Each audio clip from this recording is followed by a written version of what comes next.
Bonjour à toutes, bonjour à Hello, everyone, and welcome to this session dedicated to circular economy. I am part of the member of the Economist, and I'm professor of economy in Marseille. I am Alain Tranoy, sorry. I just have a few minutes to present the session. If I had to say in one sentence what people do who are in charge of commissions, I think they find some formulas that look like the middle-age chemistry to transform lead into gold. That was the goal of alchemists. And today it is to transform old stuff, waste, and give them a new value, a new life. So the alchemist was already his hope was already to do some circular economy at the time. So do we make any progress in terms of circular economy in the world and in France and in the world? As the African proverbs say, the tree that falls makes more noise than the forest that grows.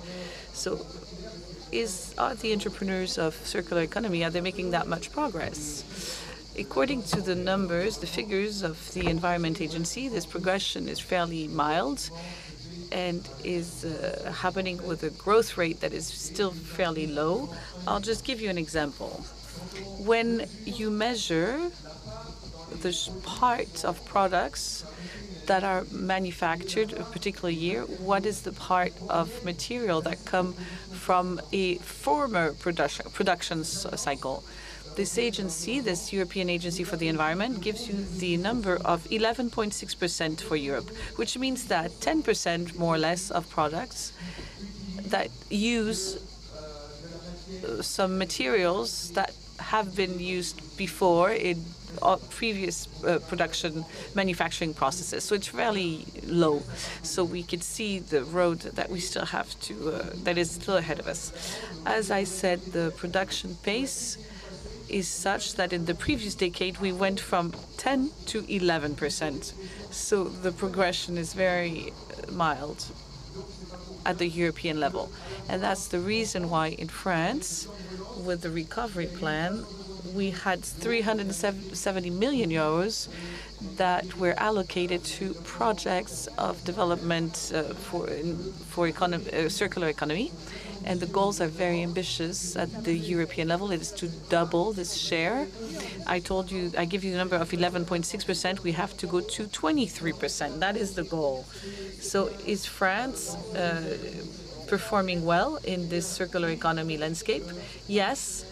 The answer is yes. The French performance is good in terms of circular economy, with this percentage of products that were used in the previous cycle and that's being reused in the existing cycles, because France is the number for France is between 20 to 25%. So we're doing better than the European average. So we are good students on that front. But on other issues, we're performing less well, particularly on waste.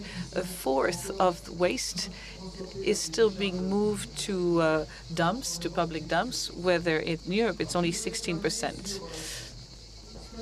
I would like to finish with 4 topics that I find very important. The first one,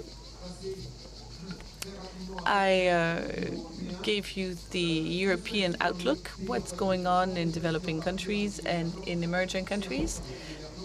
Emerging countries represent 40% of the world GNP. Second question is the shock of the inflation that we know on raw material.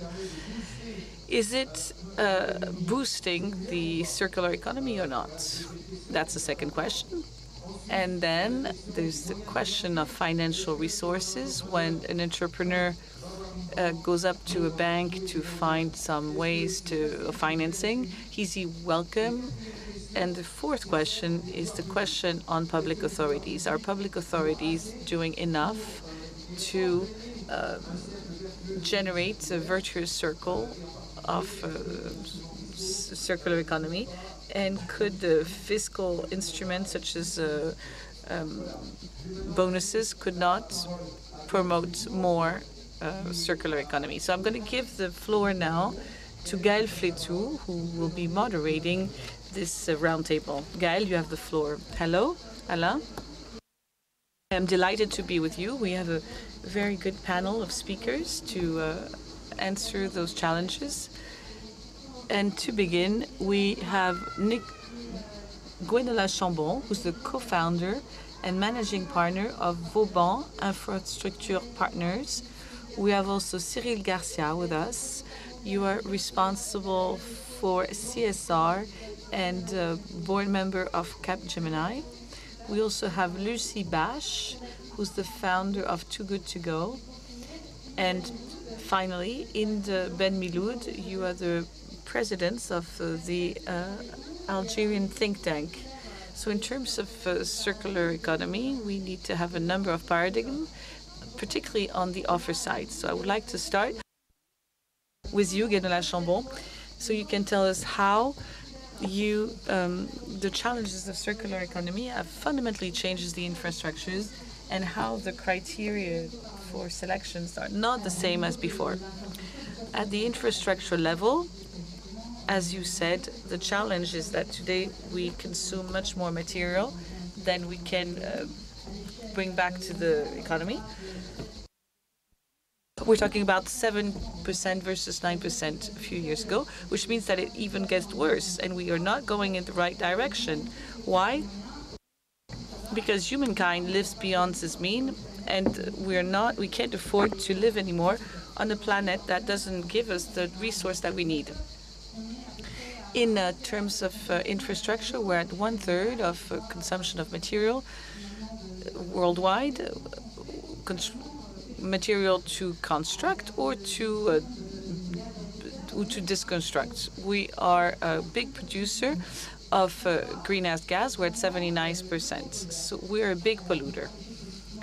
So to see things in a positive way, it leaves us a lot of hope and a lot of opportunities, because we have a collective responsibility to make things better.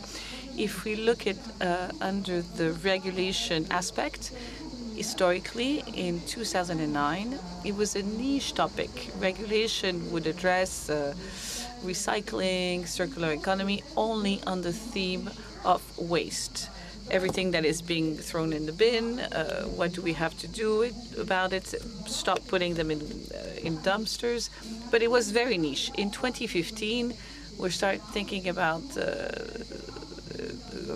larger vision, which is the whole production cycle. And then finally there's taxonomy, and the topic becomes even wider, and we look into the production chain in its whole.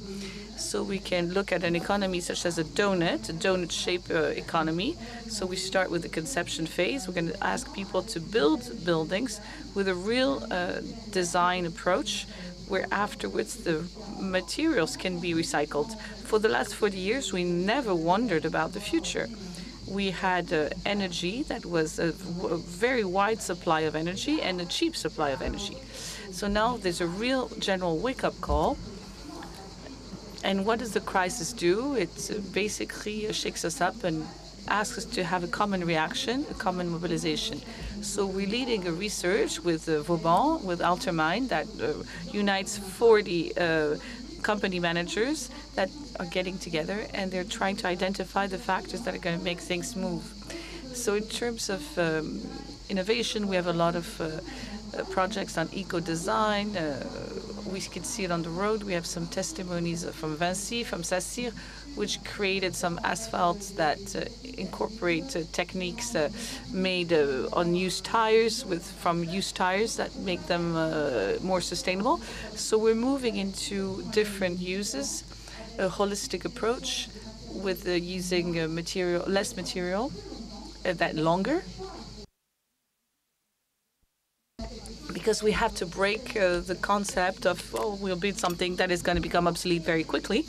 So build stuff that is going to last longer, and decide from the get-go how it is going to be recycled. And we don't really see it in numbers, but this trend is clearly accelerating. Thank you. It's a good example to start on infrastructure. If we think more widely, we can move on to you, Cyril Garcia.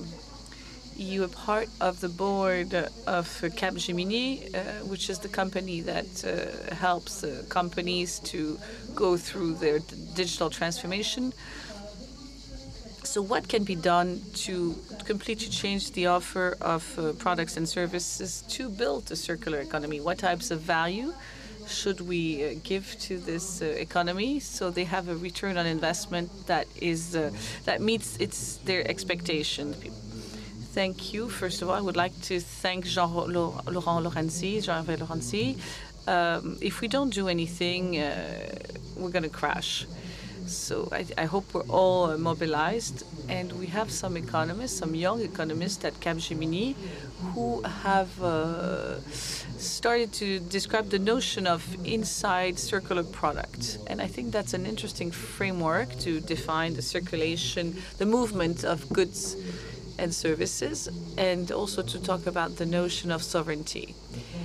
So if I answer you as an industrial, I think there are two topics that are leading the circularity. It's the industrial platforms, sector by sector.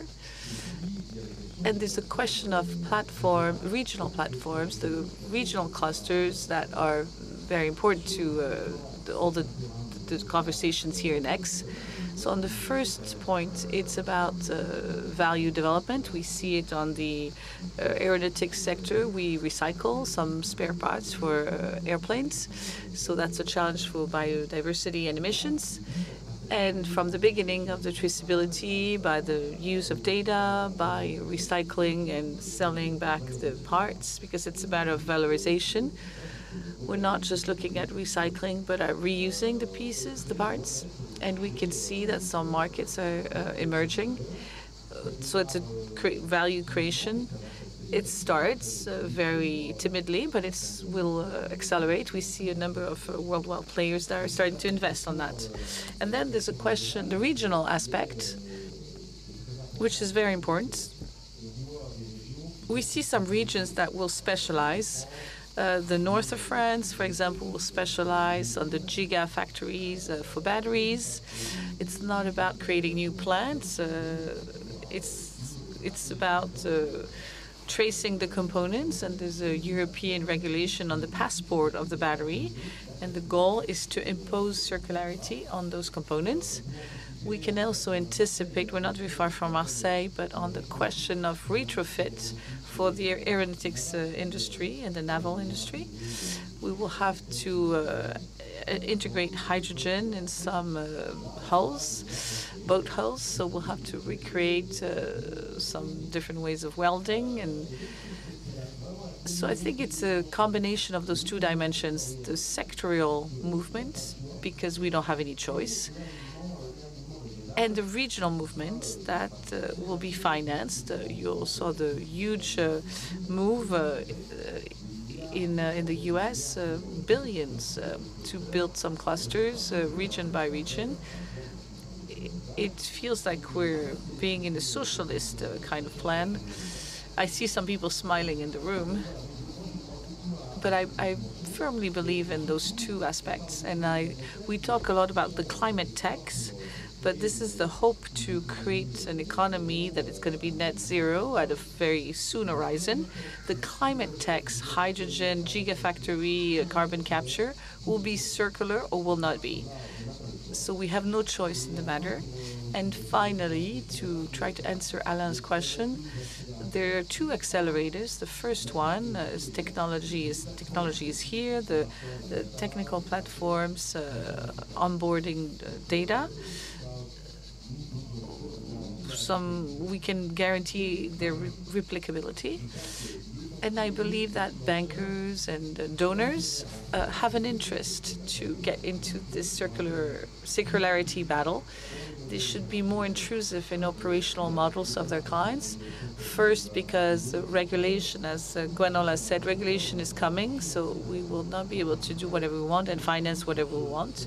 So I'm very optimistic on this virtuous circle. And here, I guess it is the turn to the next speaker.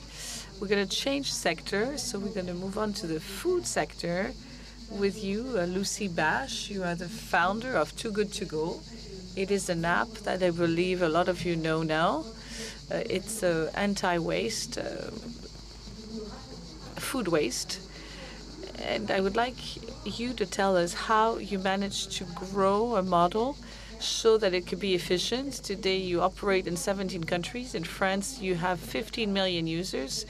And what used to be a startup it has become, in a few years, a great model.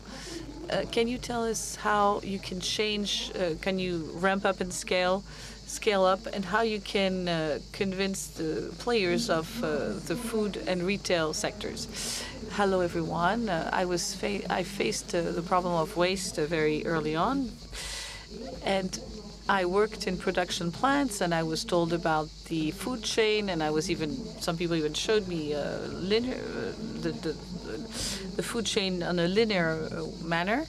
And a linear change when resources are scarce is not possible. So that's why I started looking into food waste, and I realized that over all the food that is being produced, we throw away 40%. It's quite crazy to imagine that the number is so high, and why don't we hear about it more? So the beauty of circular economy is you could build a model that allow you to consider the ecosystem as a whole, and to come up with some models that are virtuous for the whole of the ecosystem. And that's where the idea of Too Good To Go came from. How do you create models that are good models for the whole chain? Because you are going to transform what you're used to consider as waste into resources.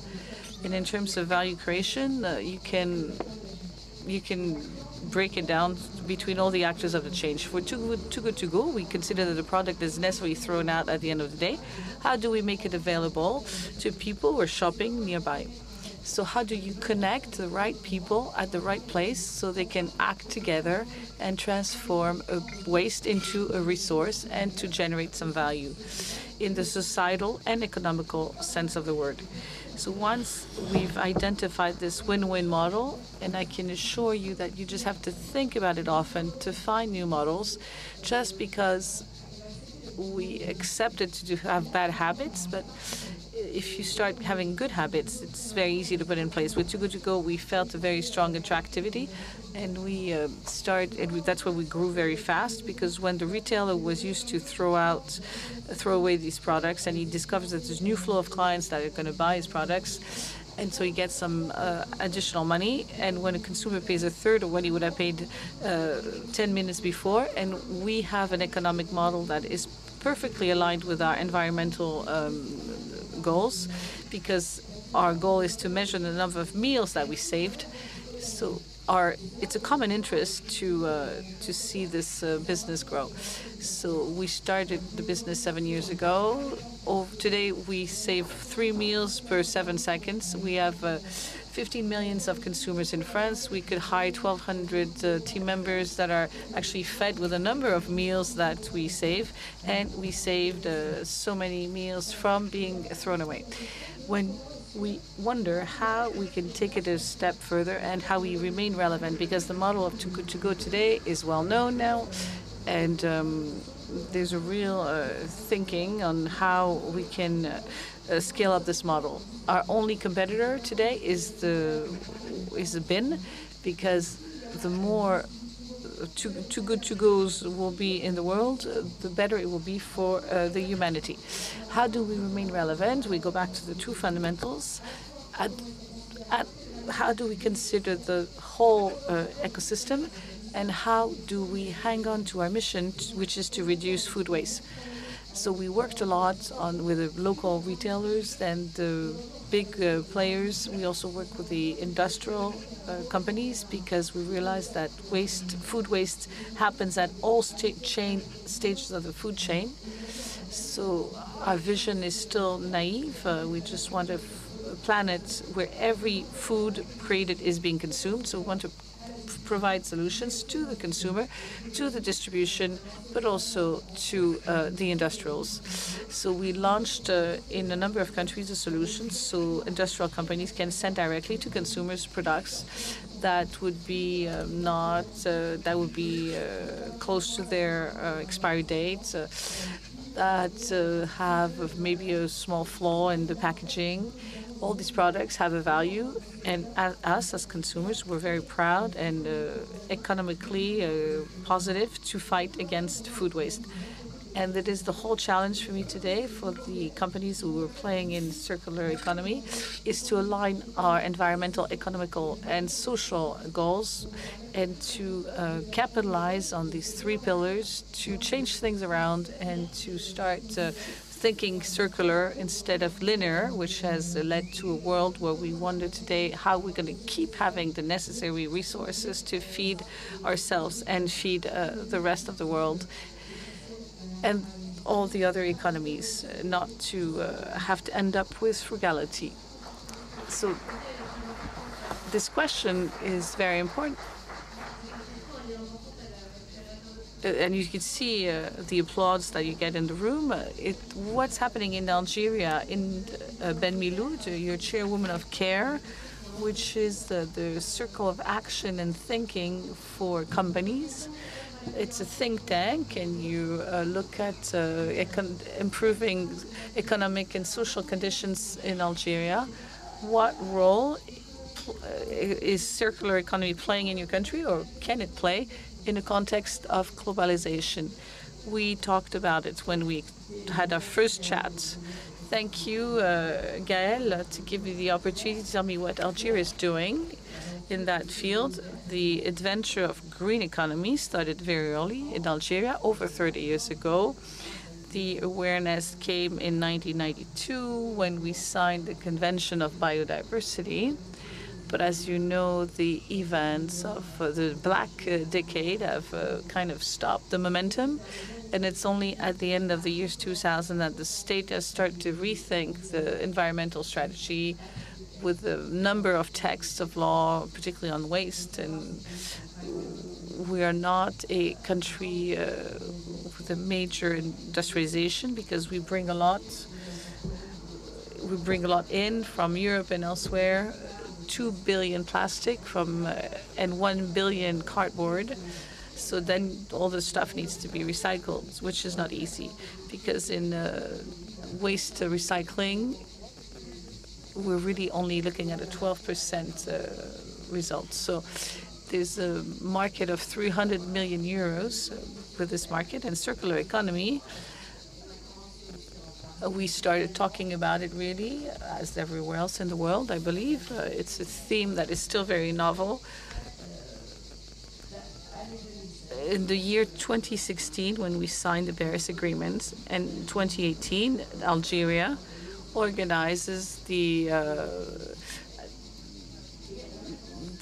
meetings of circular economy, and that's when we really start thinking about it. So the state has put in place a series of texts. A number of them have not been updated. We have still a major challenge in terms of toxic waste. The awareness came with the private sector because many companies and many groups are starting to rethink how they produce by imagining to have some recycling units. So our group, the group Benamor, which has the recycling for the construction sector, the beverages producers, they agreed on how to better recycle their plastic and glass, for example. All these initiatives are underway, and they're taking more and more importance, and people are starting to realize that we need to have sustainable development, that we need a green economy, that we have to invest in the future. So how do we see CARE, a company, which is a think tank, not only for environment, but for everything that impacts the development of companies and in Algeria? The idea is that there's a big market. Young startups should look into it and participate in it. participate in this recycling effort. So during the COVID time, we learned to do a lot of things. We didn't receive anything anymore. There were no more imports, so we had to make do. A lot of people started recycling. A lot of small companies were created to recover the appliances and fix them and resell them. And so they have a second life. Now we have a culture of secondhand in Algeria, which was not something that could be imagined a few years ago. So more and more we feel there's an effort from the population, but it's not enough yet.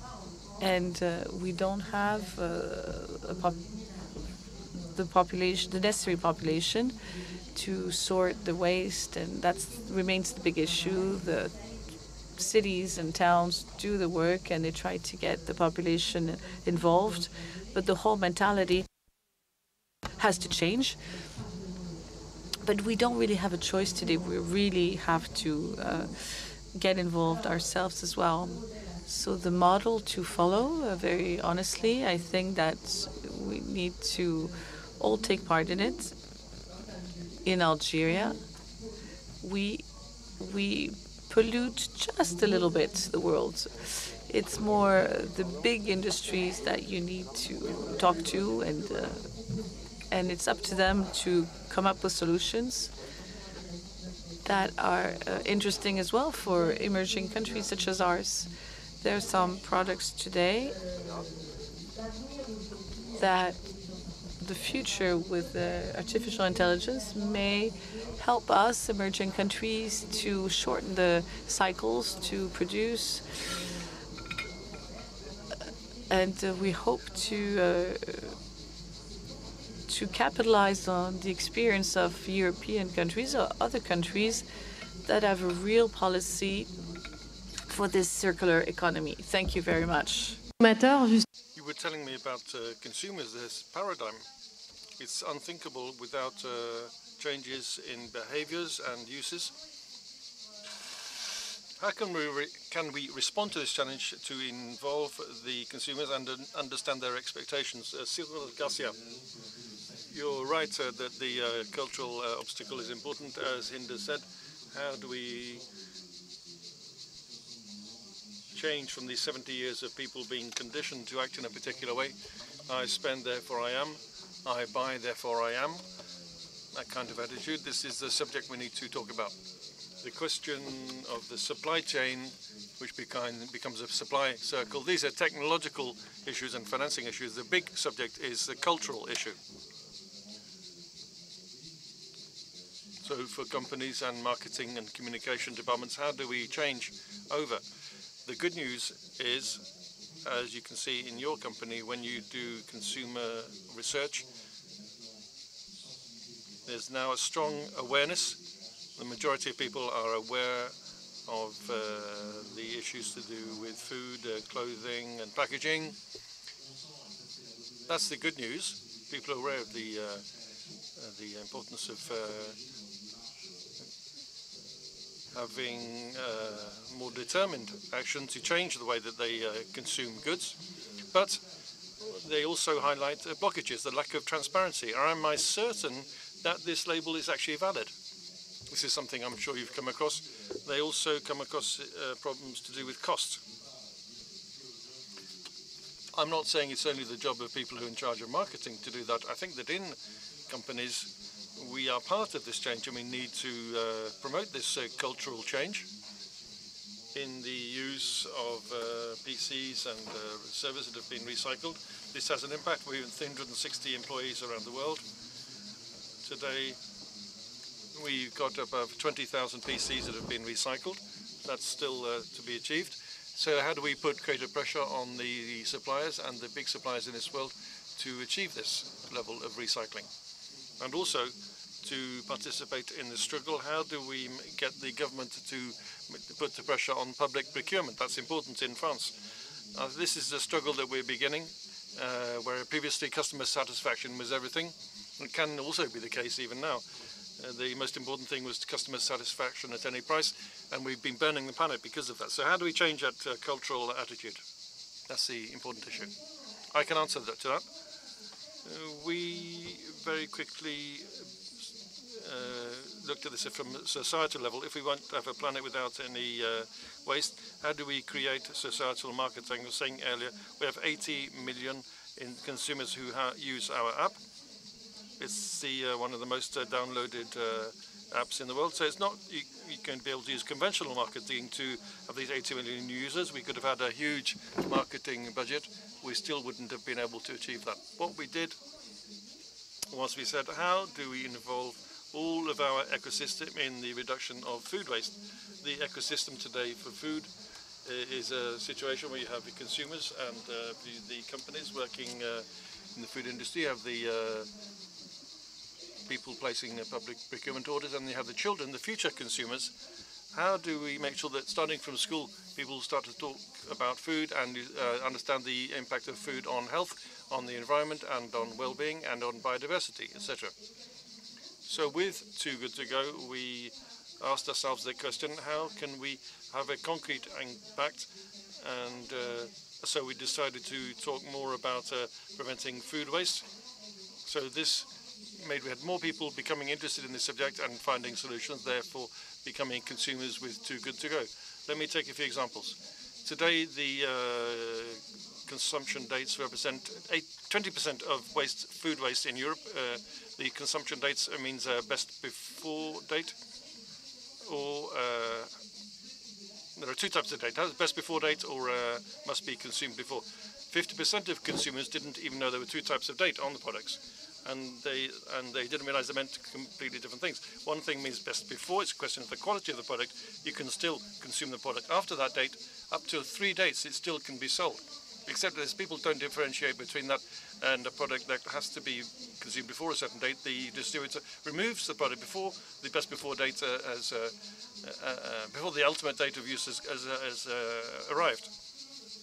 So we have to get everybody around the table to co-build with the distributors and the food production companies and the consumers to have concrete commitments so that everybody is aware of the issues in this area, to enable people to improve their purchasing power, because they won't throw away so much product, and they'll be able to reduce greenhouse gases as well. This is something we've been working on for 2 years. We were recognized as the privileged interlocutor on the subject of best before date. So we built up a date on consumption dates with the Ministry of Agriculture and Consumption.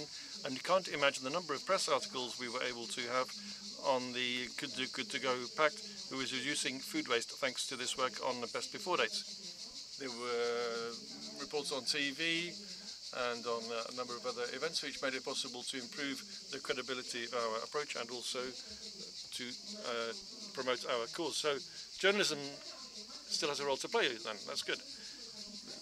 And the important thing was people wanted to know, what is your press agency? For the 7 years of our existence, we didn't have a press agency.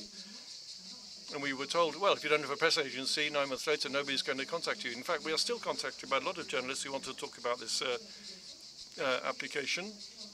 We've also created a program in schools called My Anti-Waste School. I talked earlier about the importance of raising awareness in children about food waste. So we want to create a food waste awareness kit to be made available to teachers so that they can talk about this in the classroom and in the canteen about how to reduce food waste. And here again, we saw an amazing number of schools who downloaded this app. 10% of schools downloaded this program. So the teachers are very now pleased to be able to talk about this subject in their schools. For me, this is marketing. It makes a concrete contribution to our societies so that our company takes on its full responsibility to advance our cause in a benevolent and way. That's the advantage of this, is that this is beneficial, and after 7 years our company has a turnover of 100 million euros and is continuing to grow right around the world.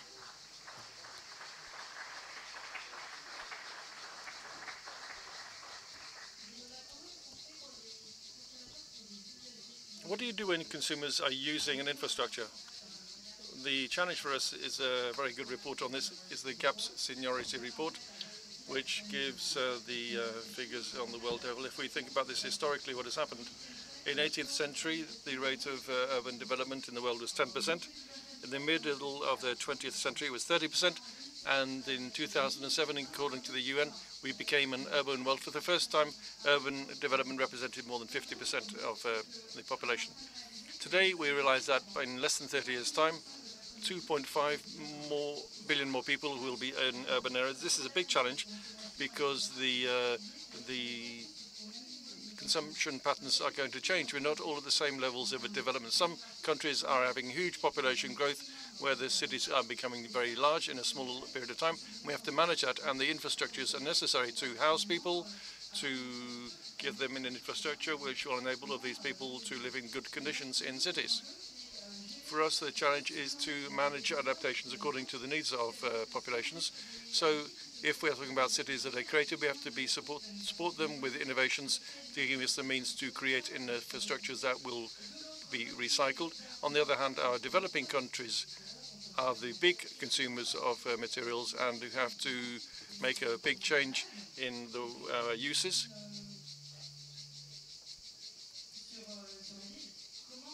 And then when we talk about the city, how do we adapt the city to the uses which are changing? The infrastructures created 20 years ago are no longer suitable. We have digitalization, which completely changed uses.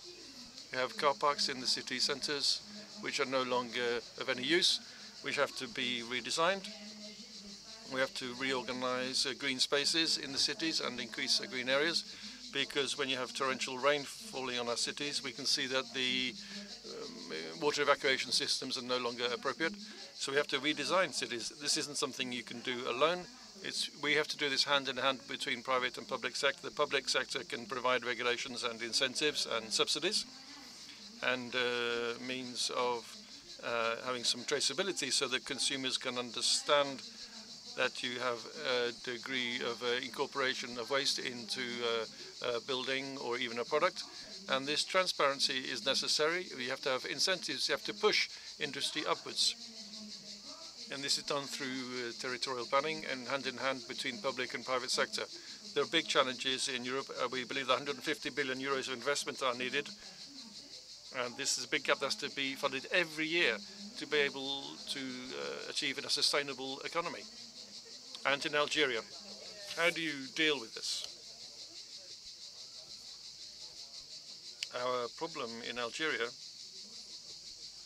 is awareness raising. All of this is only started very recently, but increasingly the state is starting to take action, especially concerning the startups. The young people have created startups, many startups, to create a real circular economy with more and more organic products, and more young startups have been created. Young girls have started getting involved in new types of agriculture and recycling of different parts of fruits. For example, there are recycling of olive stones. Of course, there's a lot of olive oil produced in Algeria. And the state has put in place a support program to give incentives and benefits to people involved in this kind of recycling activity. Is this enough? Well, it's an everyday struggle. I'd like to react to what the lady said about food waste and expiry dates. In terms of food, whether in Algeria or elsewhere, we don't do enough work to explain that a particular product can be consumed after its best before date up to its expiry date. And then you have the idea of medication. Studies have shown that the duration of life of a drug, for example, can be several years, and even 10 years afterwards, the drug can still be used. Don't you think also that there's a lot of work to do in that area as well, with lots of other people, with the health authorities? Yes, that would be a good idea, yes. From my point of view,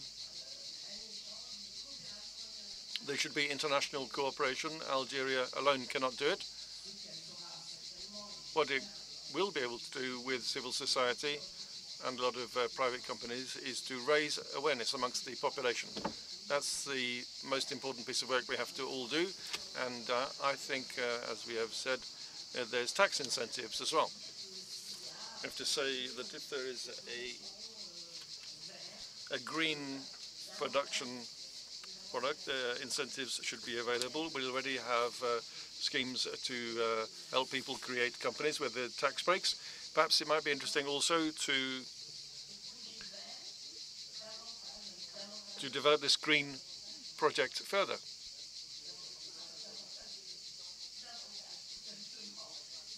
With more tax incentives and tax breaks, I think it's a lot of work to do. It's not finished. You talked earlier about artificial intelligence. I was wondering what role artificial intelligence can play in your occupations when you're talking about the circular economy. Are there possible solutions that are being developed? Yes, I think so, yes. I'm not a great fan of AI. I just think it's a tool that can help save time. And for us, the emerging countries, we need that. We are lagging behind, and so, in my opinion, if it can help us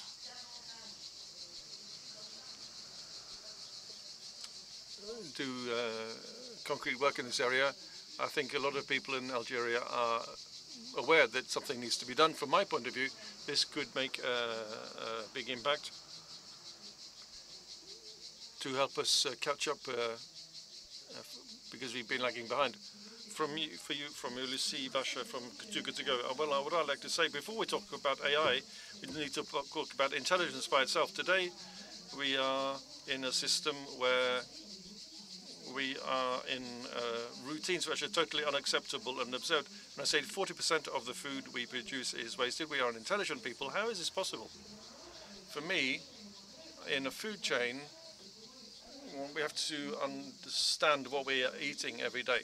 Today, the consumer and the producers are much too far away from each other. We have been saying they're becoming more and more urban. I grew up in Paris. First seed I saw grow when I was 25 years old. I started crying. I said, wow, nature is wonderful. When there's seed water, everything grows. I was 25 years old when I realized that. So I think, of course, technology can play an important role, and AI as well, but it shouldn't be decorrelated from ecology and learning about the basics, about how we live every day, and to understand seasonality, to understand the importance of nutrition. A tomato that is grown very, very quickly because of artificial inputs is nothing like a tomato that is grown in the summer, that is grown near where we are, which is much better and will bring us nutritional qualities. We were talking about this morning. There are countries that are able to feed themselves at last, and the nutritional quality between the time when they weren't feeding themselves and they are feeding themselves, the nutritional quality hasn't changed at all. And the rate of obesity has been multiplied by 10. So it's a real question. It's not a question of giving access to food for everybody. What kind of food are we talking about? And how do we get people to realize what they're putting in their bodies every day? I think it's very important for people to have that sign of intelligence every day. Concerning artificial intelligence, it's a great facilitator to model a lot of things. In Singapore, for example, we created a twin concept for updating the city in virtual reality in order to test lots of things virtually, to try to improve the functioning of the city and test a number of ideas using a model. In Vauban, we carried out a study with our friends from Havas about artificial intelligence and how this can have an impact on our infrastructures, because we can't deny this is going to happen. We need to anticipate and think about it and see how we can use it appropriately. And it was really interesting because they designed the future in rather an extraordinary way. The most positive thing is that everything you can learn about in management and anticipation. For example, in someone's everyday life, there might be a way of knowing that what kind of products are in the fridge, what is the expiry dates of the products, to give me an alert, to tell me it's going to be very hot soon, and therefore I need to have enough water. and also to make sure that I have to be careful about my consumption, and I shouldn't overconsume. In her area, Lucy is absolutely right. In the world of industry, the revolution of AI is exactly that. It won't succeed if you don't use data, artificial intelligence, etc., to just simulate. We're working on projects for industrial furnaces that consume as much as the city of Aix-en-Provence. We need to better understand the production cycles and the heating cycles. With this technology, we have lots of use cases in these areas. Of course, it's a very good question. So yes, we won't succeed without AI and digital genomes. I wanted to react and respond to what you were saying. The way we think in Algeria is we're not an industrialized country like you, so we don't have the same reactions. For me today, people of my generation are in a hurry. They want to catch up with the other countries. We still use organic agriculture, although we're starting to have more and more greenhouses, but it's not everywhere, not at all. We still have good quality vegetables and good meat products as well. Our food production industry hasn't been industrialized the same way as in your countries. Our reactions aren't the same, and the way we think about food is not the same either. When you talk about being intelligent and saying, yes, the way of eating is important, that has to be adapted to each country. For me today, what I say is it could be a great help in a circular economy. I'm not a technical specialist. I'm more interested in the information technology for the legal field. But I can tell you that for us as emerging countries, we can't lag behind. We have to catch we can't miss the boat. I'd like to add something. I agree that food is something that has to be local by definition. I think in the case of the emerging countries, the idea isn't so much to catch up, but to better than we are doing from the very beginning and not get our bad habits that we have started to adopt. We've adopted for many, many decades, and to not copy us in that area. We have some questions online, and then we'll see if there's some questions from the audience here today. Before we hand over to Alain for the conclusion, a change in behavior by the greatest number is necessary. Therefore, a financial impact is necessary. What is the tax incentive policy that we need? Somebody wants to know more about the solutions you've talked about in your different discussions. Just a few words before the tax incentives, a question of public policy. I don't know if the question was asked, perhaps, to the Minister earlier. This is absolutely central. We have thinking about the fiscal policy. Is that a political objective, yes or no? We have to know that. This is the important thing about IRA, which is an inspiration for innovation in the US, with subsidies and tax breaks, which are distributed very liberally for innovation. And they're going to channel a lot of investment, which is going to go into the US, unfortunately, and so for us this makes Europe less attractive, and this is a great shame. Do you have any questions from the audience? I can see some hands being raised. We'll take two questions and then we have to conclude. Could you hand out the microphone, please? Yes, hello. What are the sectors in Europe that are really circular? What is the percentage in each sector, for example, in cars, in packaging, cardboard? I don't know. Can you give me some figures? Okay.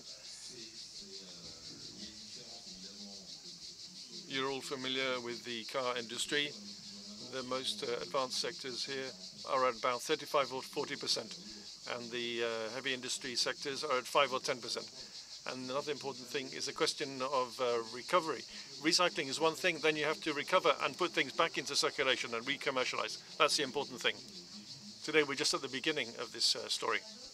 The paradox, when you look, for example, at what we did, we analyzed mobility and roads which consume a lot of carbon through transport. The interesting thing was that we realized that we could recycle asphalt when we do maintenance of the road surface. And so, in fact, we could recycle 100% of the asphalt, but then we have a problem, which is that when you get to 70%, that's the threshold to really be able to recycle 100%.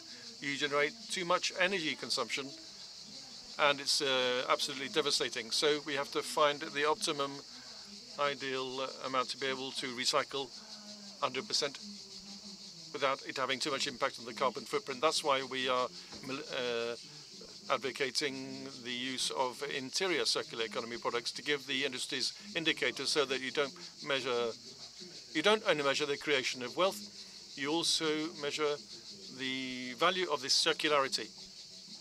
If we'll have some answers in our conclusion, perhaps. Alain, did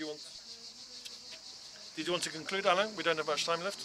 Yes, I'd like to conclude by referring to the words of a speaker and the general theme about giving hope, renewing hope. Have the different speakers given us hope about the future place of the circular economy and the path towards a sustainable economy? I can see several hopeful messages. The first message is Gwenola, who said that we need to adapt a holistic approach from the design stage, so the processes and products take into account the fact that they have to be recycled and have to live again once they've been used for the first time. And this immediately makes it possible to have a circular economy. What Lucy Bach said also was that the developing countries, the emerging countries, should go more quickly and better than we can. How can they do that? They can do this by adopting this holistic approach right from the beginning. Especially, if I've understood correctly, the cultural struggle is in the process of being won in Algeria, for example. This is what Inde said.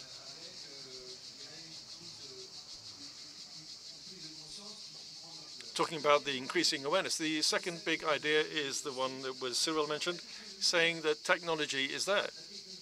We have that technology, and that means we just need the financial resources and the ideas.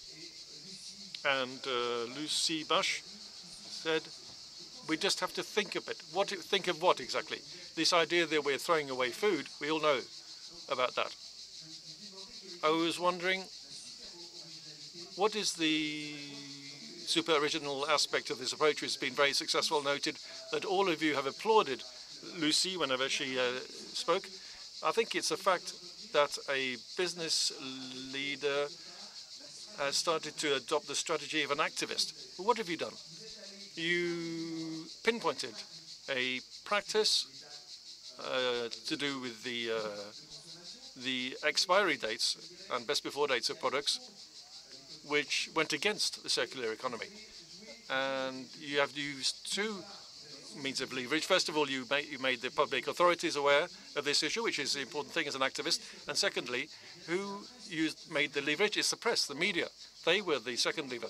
And there's one great strength in our country, is that the media and journalists are completely on the side of the fight for the environment. So the cultural battle has already been won. And I think the final words should be for Cyril. He said, there's a cultural battle that has begun. It is starting to be won in people's minds. Now we have to win it in action. Thank you very much, Alain. Thank you, everybody, for listening to us. And if you would like to know anything else or ask more questions, you just have to grab hold of them. Okay, thank you. Bye-bye.